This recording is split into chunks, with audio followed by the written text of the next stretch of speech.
Sud Radio, le journal des sports. À la une du journal des sports, Morgane Thomas. C'est le grand jour, celui du dénouement final de la Coupe du Monde de rugby en France. Nouvelle-Zélande, Afrique du Sud, un duel pour le prestige, on y revient. On entendra également les Anglais, fiers d'avoir remporté la petite finale hier. Les fromages Matok, l'affineur des Pyrénées au cœur de la mêlée, présente Sud Radio, le journal de la Coupe du Monde. C'est la lutte finale, alors pas avec les damnés de la terre, mais quand même celle pour le trophée Webb Ellis. La nation qui l'emportera ce soir, Morgane, sera la plus titrée de tout le rugby mondial. Un 4e titre à la clé. Enjeu énorme pour deux équipes titanesques, il faut bien le dire. L'Afrique du Sud contre la Nouvelle-Zélande, Box contre Blacks. De quoi rendre enthousiaste la voix du rugby de Sud Radio, Daniel Herrero. Incontestablement sur le trajet de cette Coupe du Monde, cette finale entre Box et Black est quand même une merveille. Nous, amateurs de rugby, nous sommes enthousiastes à l'idée que ces deux équipes avaient leurs qualités et leurs défauts. Les uns avec le grand jeu, les autres avec le grand combat, pourraient nous offrir peut-être une finale d'anthologie. Si ce n'est anthologique, cette finale sera bien historique. À la clé, la suprématie sur l'Ovalie, rien que ça. Exactement, on va y revenir avec notre invité dans quelques instants. D'abord, retour sur la petite finale entre l'Angleterre et l'Argentine hier. Remportée par les Anglais au bout du suspense, 26-23. Les Pumas enragés en seconde période n'ont pas réussi à faire tomber la rose. Le capitaine argentin Julián Montoya est abattu d'avoir échoué à 3 points seulement. Traduction de Nicolas Delage pour Sud Radio. La vérité, c'est que nous sommes tous tristes. Ce match, cette défaite nous fait très mal, mais ils avaient certainement plus d'expérience ce soir. On a commis des erreurs. Ce groupe est vraiment sensationnel, mais il faut aussi rendre hommage aux entraîneurs, à tout le staff. De braves Pumas qu'on n'attendait pas là, et des Anglais fiers d'avoir décroché donc la 3e place du mondial. Le sélectionneur anglais rend hommage à ses joueurs et il rappelle qu'ils n'auront perdu au final que la demi dans cette Coupe du Monde. Steve Burswick. Ils ont travaillé si dur. Sur les 7 matchs qu'on a joués ici, nous en avons remporté 6 et nous n'avons perdu que d'1 point contre les champions du monde, qui sont actuellement numéro 1. Je pense que cela montre les progrès de l'équipe, qu'elle s'est construite tout au long du tournoi. Je suis très content qu'ils aient remporté ce match, mais aussi de la manière dont ils ont obtenu ces résultats. Et qu'en pense d'ailleurs la voix du rugby, Daniel Herrero? On en parle avec lui dans quelques instants sur Sud Radio. Il salive d'avance et il trépigne avant cette finale, la grande finale qui est à vivre évidemment à 21h en direct sur Sud Radio. Sud Radio, le journal de la Coupe du Monde. avec Matok, l'affineur des Pyrénées. Plaquez tout pour goûter nos fromages. Du ballon ovale au ballon rond, on passe à la Ligue 1. Nice qui vient à bout de Clermont, Morgane Thomas en ouverture de la 10e journée. Résultat 1-0 avec un but de Boudaoui. Décidément, les Aiglons jouent à saute-mouton avec Monaco pour la première place du classement. Nice reprend provisoirement la tête de la Ligue 1, 2 points devant les Monégasques.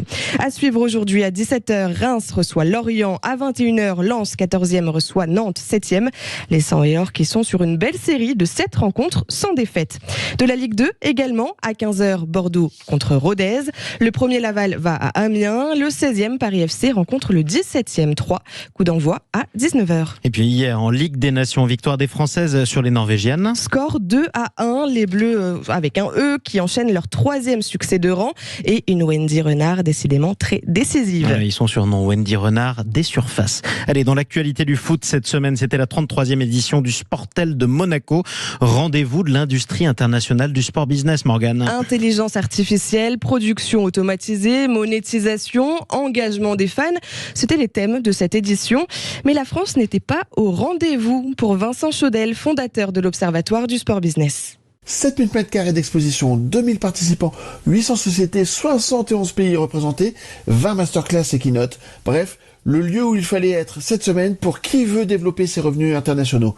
De toute évidence, c'est le cas pour la Bundesliga et la Liga, cette dernière venant expliquer qu'elle utilisera début 2024 l'IA pour traduire en quasi-live les interviews des joueurs et des entraîneurs. Si on ajoute que la Ligue espagnole emploie près de 50 correspondants dans le monde, on comprend pourquoi elle génère jusqu'à 800 millions d'euros de revenus en dehors de ses frontières. Mais lorsque l'on voit le stand de la LFP, on peut réellement s'inquiéter sur le résultat de l'appel d'offres des droits internationaux de la Ligue 1. Réponse attendue le 2 novembre, si tout va bien. Et Vincent Chaudel, fondateur de l'Observatoire du Sport Business. Merci beaucoup Morgane Thomas. Tout de suite, la voix du rugby sur la radio du rugby. Daniel Herrero, bonjour. Amis de Sud Radio, bonjour Jean-Marie, je vous salue bien bas. Et merci d'être toujours fidèle à Sud Radio, le matin comme le soir. On va vous retrouver ce soir à 21h. Sacré choc entre les Blacks et les Box. Favori pour vous, Daniel? Bon, sans aucun doute assez difficile à dire, tellement ces deux équipes nous apparaissent proches, bien qu'assez différentes. Il semble que le cœur parlerait plutôt ou le mien tout au moins, mon cœur ovale, parlerait ou serait sensible à l'allure générale du rugby au All Black, plutôt orienté sur l'offensive, assez varié dans la construction, plutôt brillant, séduisant. Donc, je pense que les attributs techniques, stratégiques et de talent des hommes des All Blacks font que je les mettrais un peu favoris. Oui. Mais quand tu vois la robustesse, quand tu vois la structure de cette équipe sud-africaine, championne du monde en titre, on vous le rappelle, et qui vient de sortir de 3 matchs considérables, certes gagnés d'un petit point, mais les Sud-Africains apparaissent quand même vraiment plus que comme de gros clients, et je les mettrais franchement les deux équipes très proches. Il y a un petit courant de sympathie quand même vers le grand jeu néo-zélandais. Ouais, d'autant plus qu'on les a battus en match d'ouverture. On se console comme on peut. Il faut qu'on garde ce souvenir. Autre question, Daniel, malgré tout, on s'attendait à ce que l'Afrique du Sud, la semaine dernière, ne fasse qu'une bouchée de l'Angleterre. Ça a été au contraire extrêmement laborieux. Et finalement, la victoire s'est jouée à 1 point dans les dernières minutes. Est-ce que l'Afrique du Sud a perdu en énergie au cours de cette Coupe du Monde?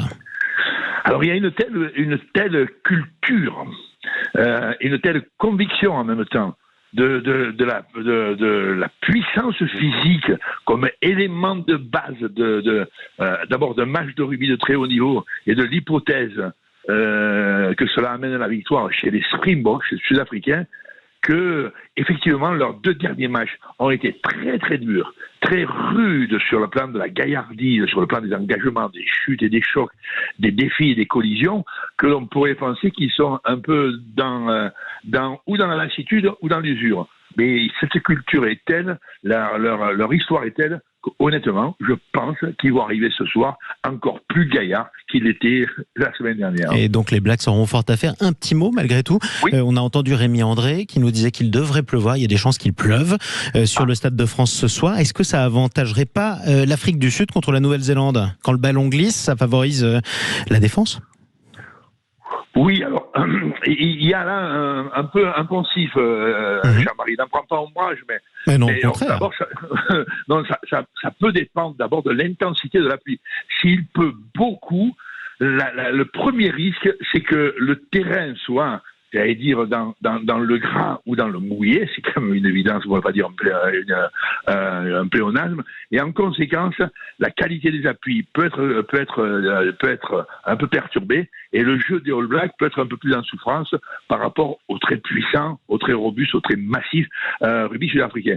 Il reste que malgré tout maintenant, les ballons de rugby, depuis quelques lustres quand même, les ballons de rugby sont ainsi composés, ainsi fabriqués, avec une couche pelliculée de ce qu'on appelle le grip.